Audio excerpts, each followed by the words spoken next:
In a jaw-dropping twist that's rocked both Hollywood and the courtroom, Judge Harrison Trent of the Superior Court of California has just authorized a federal arrest warrant for none other than Ellen DeGeneres. Yes, that Ellen.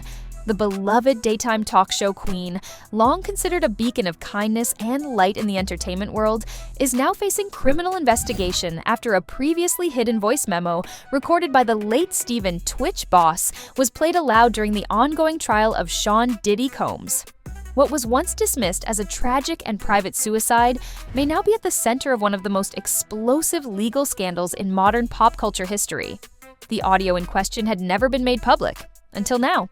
Encrypted and buried within a backup cloud drive tied to Twitch's personal files, the voice memo was quietly submitted as evidence by prosecutors. Once decrypted and verified, the court allowed it to be played, changing the course of the trial in a matter of minutes. In the recording, Twitch's voice is calm, measured, haunting. He begins with 4 words that shook the courtroom to its core. "This isn't random." From there, he proceeds to lay out what sounds less like a farewell and more like a last will of warning. He references unnamed but recognizable figures, secret parties in penthouse suites under shell company names, NDAs that no one read, and sinister circles of power. But the bombshell comes just minutes into the recording. "I went with Ellen. She told me to smile, said everyone in that room was safe. But it didn't feel safe. It felt like I was being watched. Like I was being picked." Twitch never says the word blackmail, but the implication is chilling. What started as a trusted working relationship with the queen of daytime television seemingly spiraled into something far more disturbing. The voice memo suggests that Ellen wasn't just present at these secretive gatherings, she was guiding him into them. He continues, "She told me everything was fine, but I think she knew. I really do." That single sentence, the final nail, sent shockwaves through the courtroom. The world mourned Twitch when he died in December 2022. A widely beloved dancer and DJ, he rose to fame on So You Think You Can Dance before becoming a staple on The Ellen DeGeneres Show. When news broke of his apparent suicide, fans were devastated. Candlelight vigils, heartfelt tributes, and emotional celebrity posts followed. A suicide note was reportedly found, but the contents were never made public. Until now. And that note? Turns out, it wasn't the only thing he left behind. In court, the recording painted a portrait of a man caught in something he couldn't escape. He mentioned cryptic phone calls, strange messages from block numbers, and unnamed billionaires with sprawling East Coast properties. He even warned, "If anything happens, don't just look at Diddy." Ellen DeGeneres has long been seen as a symbol of joy, inclusion, and positivity. Her "Be Kind" mantra became the backbone of her global brand. But cracks began to show in 2020 when dozens of former staffers accused her show of being toxic behind the scenes, alleging racism, intimidation, and mental abuse. She apologized, sponsors quietly backed away, ratings dipped, but she survived. Now, that carefully preserved legacy faces obliteration. Sources close to the case report that, even before the recording was played, federal investigators were already tracking Ellen's connections to several clandestine events hosted by Diddy between 2019 and 2021. Financial records, travel logs, private plane manifests, everything was lining up. And the memo from Twitch was the final push Judge Trent needed. Courtroom insiders described the moment Judge Trent approved the arrest warrant as clinical. No outbursts, no dramatic gavel banging, just a quiet signature and the start of a new chapter in an already historic trial. Since the recording's release, multiple former employees of the Ellen DeGeneres Show have come forward, anonymously, sharing that they were routinely told not to ask questions about Ellen's personal relationships, particularly those with high-powered entertainment moguls. One source described a workplace where you knew better than to question who she was meeting with after hours. Another claimed that the surveillance didn't end when the cameras stopped rolling. These revelations, while long rumored, now seem to confirm what many quietly suspected, that the culture of control extended far beyond the show and possibly into far darker territory. As of now, Ellen DeGeneres has not publicly responded. Her legal team has not issued a statement, but court records confirm the arrest warrant has been signed and sealed. Sources suggest authorities are coordinating with federal agents to locate her for questioning. As for Diddy, already neck-deep in conspiracy and trafficking allegations, this development only further complicates his defense. Prosecutors may now argue that his alleged network of manipulation and exploitation extended far beyond the music world and into the very fabric of mainstream television. And the saddest part, it may have cost Twitch his life. 2 of those gatherings matched the locations mentioned in prior witness statements about the so-called after-hours rooms, exclusive spaces where mobile phones were prohibited, staff were swapped out every hour, and security was provided by off-the-record firms with no official links. At one of these events, Twitch was reportedly invited by Ellen herself, presented as a familiar, friendly face. "It wasn't like the show," he said in the recording. "She wasn't Ellen that night." As word of the warrant spread, public opinion fractured. Some supporters stood by Ellen, referencing her years of charity work and public activism. Others turned to social media using the hashtag #JusticeForTwitch, demanding responsibility not just from Ellen, but from an entire industry accused of covering for itself. Ellen's legal representatives have denied every claim. While no arrest has occurred yet, sources with direct knowledge of the case confirm that contact with authorities has been established. And looming over all of it is one chilling reality. The man who brought joy to millions may have died trying to speak a truth no one was ready to hear, until now. That unsettling truth brings us into the next bombshell moment in the trial. Just a day after Judge Harrison Trent authorized the arrest warrant for Ellen DeGeneres, prosecutors came back to court with additional evidence tied directly to the first voice memo.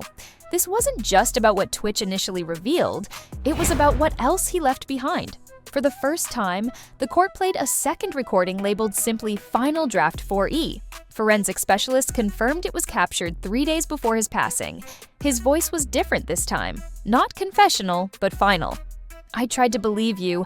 I really did," he said. "You said people who talk too much just want to disappear. But that's not true. I know what I saw. I know who was there. If you're hearing this, then it's already too late." The courtroom shifted in energy. Because it wasn't just what he said, it was what he named. Specific dates, locations, flight numbers. 2 of them matched already known event dates linked to Sean Diddy Combs. One of those placed Ellen at the scene. Investigators tracked Ellen's private jet flying into Los Angeles on December 11, 2021 and April 9, 2022, the same weekends mentioned in the audio. Her public itinerary for both periods listed her as on break or working from a remote location. But hotel employees at the Highland Viceroy confirmed a penthouse suite was reserved during those times, using an alias connected to a shell company tied to Ellen. That suite? It was located on the same floor where Diddy's event took place. Further guest logs, previously sealed, showed Stephen Twitch Boss registered as part of the event entertainment. One investigator later told the press, "We were tracing Diddy. Ellen's name coming up was unexpected, but the documentation is too clean to dismiss." Then came the turn no one saw coming. Allison Holker, Twitch's widow. Until now, she had been seen publicly as a grieving spouse managing immense loss. But sealed financial disclosures revealed a new development, a payment of $3.2 million received just weeks after Twitch's death. The payout came from an unnamed entertainment company and was officially labeled a legacy disbursement. Allison's representatives claimed it was a structured payment related to earnings, royalties, and estate administration. However, multiple legal experts voiced concern. Entertainment attorney Rhea Barnes said, "Nobody pays $3 million in residuals. That kind of money sounds like a pre-lawsuit payoff." As a result, the court has now subpoenaed all communications between Allison and her legal team from November 2022 to March 2023. As the revelations began to emerge, former staffers from the Ellen DeGeneres show started to come forward. 3 former executive producers, who spoke under condition of anonymity, described recurring patterns: forbidden discussions about Ellen's private guests, frequent mentions of exclusive after-parties where crew were instructed not to ask questions, and a workplace culture in which silence was expected. One producer recalled a disturbing moment during the show's final season. Twitch arrived late one morning, said very little, sat down, and stared at the floor. Ellen asked, "You good?" And he replied, "Depends who's watching." Court filings show that Twitch left behind 3 audio recordings. The third remains unreleased. Its title, "They'll Say I Gave Up."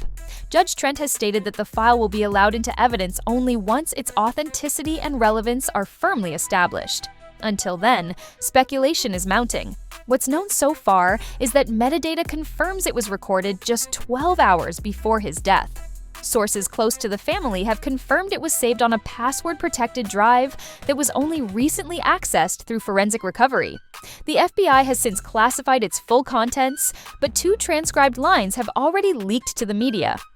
"I loved my family, I loved dancing, but they're going to say I gave up, and that's the part that hurts the most." Since the arrest warrant was unsealed, Ellen has made no public appearances. Her attorneys issued a single statement calling the charges deeply misguided and completely unfounded. But outside her Montecito estate, there has been no movement, no public denials, no press briefings, and no scheduled appearances. The silence, once a signature part of her brand, is now the loudest presence in the case. The trial is set to resume Monday. Prosecutors are pushing to have the third recording played openly in court. Ellen's legal team is trying to block it, citing privacy and hearsay objections.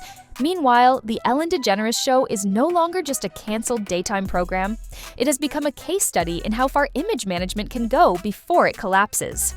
Stephen "Twitch" Boss is gone, but for the first time, his voice is being heard. And Ellen, once the dominant voice in the room, may no longer be holding the mic. The public reaction to Ellen's eventual admission was not one of closure, it was rupture. Her carefully composed confession did little to slow the outcry. Within hours of the video being released, digital platforms were overwhelmed with demands for broader accountability. Headlines intensified, "Ellen admits guilt, but will the industry follow?" That evening, a crowd gathered outside the Warner Brothers studio lot, not protesting a single person, but grieving the illusion many had held for years. Signs read, "He danced so you could smile. You looked away when he cried." Candles were lit, not for vengeance, but for reckoning. Inside the legal arena, prosecutors swiftly shifted course. They began to frame the case not merely as a celebrity scandal, but as a systemic cultural cover-up. The investigation broadened. It now extended beyond Ellen, beyond Diddy, and into the network of institutions that enabled years of silence. Subpoenas were issued to talent agencies, former party guests, senior executives, high-profile entertainment attorneys, and even local officials were summoned for private testimony. Some began cooperating. That's when new documents surfaced. Hidden in the metadata of Twitch's cloud storage, previously overlooked by both family and law enforcement, was a folder labeled Archived Contracts and Quiet. Inside were scanned NDAs, timestamped signatures, and a shocking string of emails between assistants and publicists discussing how to handle potential fallout if Twitch flips. One message, sent from a burner account to a major PR firm, read, "If he leaks, pivot to mental health. We've used it before." The courtroom was no longer just hearing a criminal case. It was unraveling the layers of Hollywood's protected ecosystem. And then, another major figure returned to the spotlight, Diddy. Though he had remained silent during the most recent developments, his lawyers filed a motion requesting immunity in exchange for cooperation. His team argued that while he hosted the gatherings, others shaped the expectations. The implication was clear. He was no longer taking the fall alone. In a sealed proffer later leaked to the court, Diddy went even further. He named Ellen, not just as an attendee, but as an active recruiter. The document claimed she recommended guests from within her circle, artists, assistants, even dancers, who were seeking opportunities. One name was underlined, Stephen Boss. By then, it wasn't speculation. A legal case was forming around the possibility that Twitch had been deliberately brought in, reassured, and then left vulnerable after witnessing too much. On social media, public sentiment shifted again. Sympathy turned into rage. A new hashtag began trending worldwide within hours. He tried to leave $. Allison Holker, who had until then remained largely silent amid the media storm, finally spoke publicly, not from a press studio, but outside the courtroom. Flanked by attorneys and Twitch's family, she read a brief, emotional statement. He wasn't broken. He was betrayed. He wasn't depressed. He was disillusioned.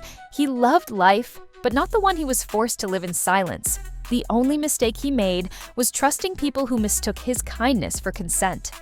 She concluded with a demand, a formal inquest into whether Stephen Boss had been coerced, threatened, or drugged in the days before his death. The motion was filed that same day. What followed shattered the last remnants of doubt. Security footage recovered from a hotel suite previously linked to one of the private events showed Twitch entering, visibly distressed. Ellen was beside him. The two spoke briefly in an elevator. The video had no sound, but their body language said plenty. He shook his head. She gestured downward. He turned away. She reached out and touched his arm. He froze. 3 days later, they were seen together for the last time, filming a lighthearted social media clip promoting the show's finale.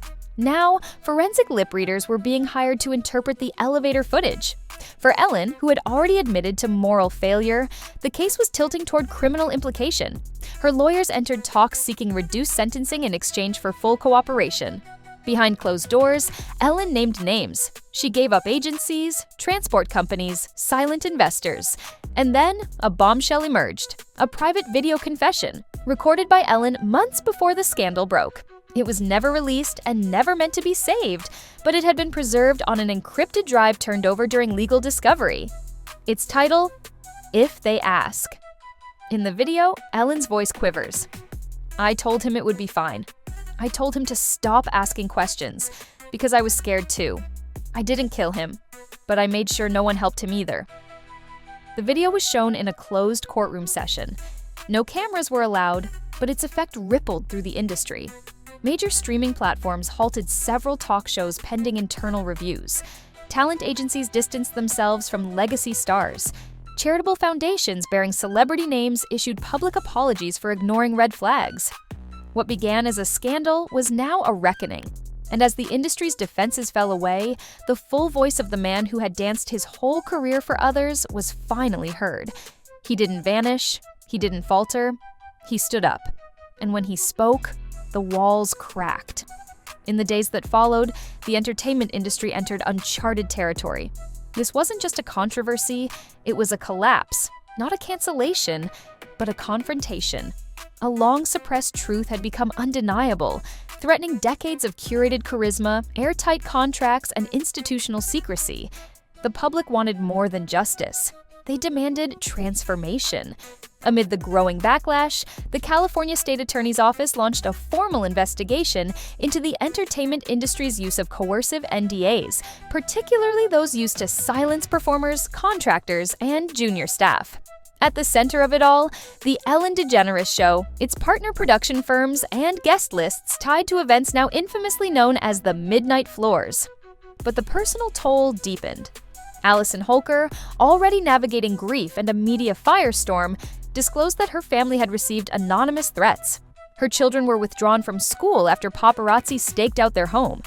In a joint statement with her attorney, she pleaded for privacy and issued a warning.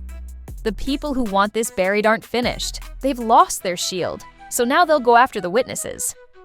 She wasn't wrong.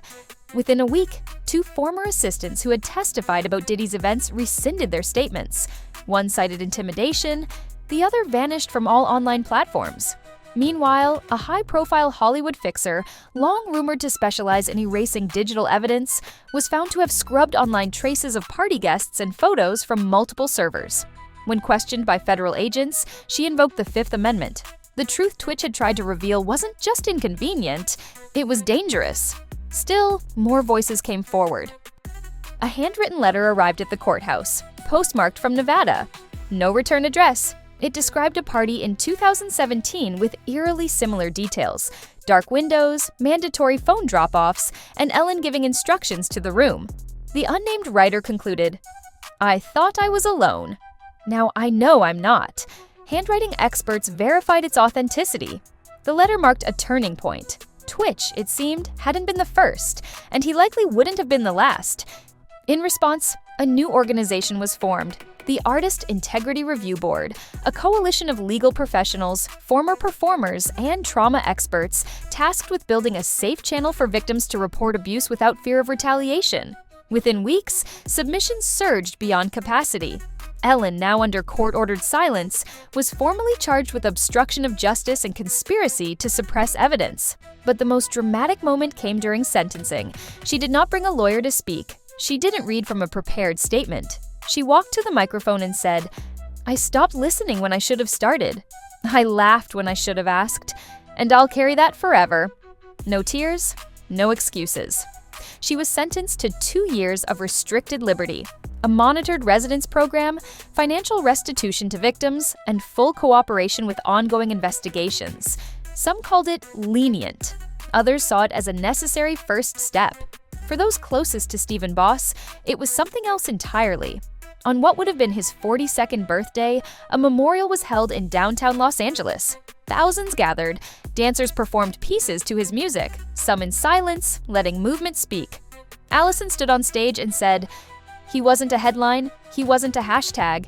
He was a father, a creator, a friend, and today we dance. Not because he's gone, but because his story was finally heard." From the audience, someone yelled, "He didn't give up." The crowd echoed it again and again. In that moment, the narrative shifted forever. Stephen Boss would never again be remembered as a man who broke.